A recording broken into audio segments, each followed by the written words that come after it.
थोड़ा तत्व पर विशेष ध्यान दीजिएगा। जो गोपी है, ग्वाल है, दास दासियां हैं, वो सब कौन है?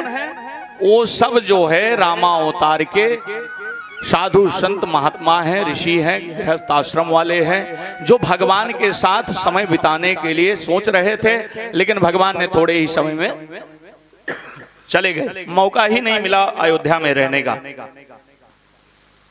तो जब जाने लगे राम जी तो सब आए निवेदन किए, प्रभु थोड़े दिन और रुक गए होते तो हम लोग साथ रह लेते।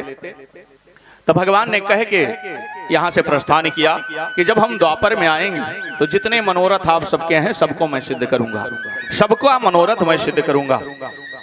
और वही आज गोपी ग्वाल दास दासी वहां गऊ बछड़े लाठी डंडे सब आप समझिए कि ऋषि संत महात्मा यमलात्मा बिमलात्मा है, गृहस्थ आश्रम के संत हैं। वहां कोई भी ऐसा नहीं है कि जो व्यर्थ हो, वेस्टेज हो।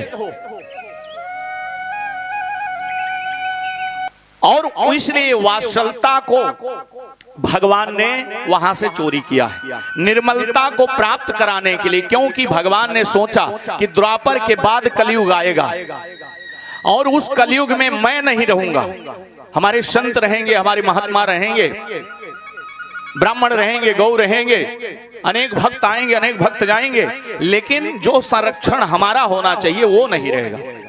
इसलिए परमात्मा कलयुग से बचने के लिए उन संतों को द्वापर में बुला करके उनके जितने दोष बचे थे, बहाना एक माखन खाता, चुराना, लेकिन उनके आत्मा जो उनकी बुराइयां थी, जो उनका छल था, जो कपट था, उसको जो है भगवान ने वहां से हरण किया है, आवरण किया है। भगवान चोरी करने के लिए थोड़ी ना आते हैं।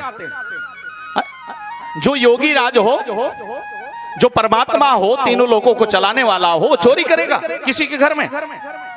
ऐसा बदनाम कर दिए भगवान कृष्ण को कि कुछ भी जैसे भी जिसका मन करता है वही उलाहना उनको दे देता है।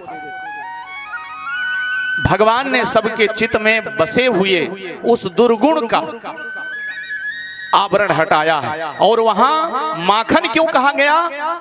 माखन क्योंकि सबसे द्रव है, जिसको हाथ लगाते ही द्रवीभूत हो जाता है।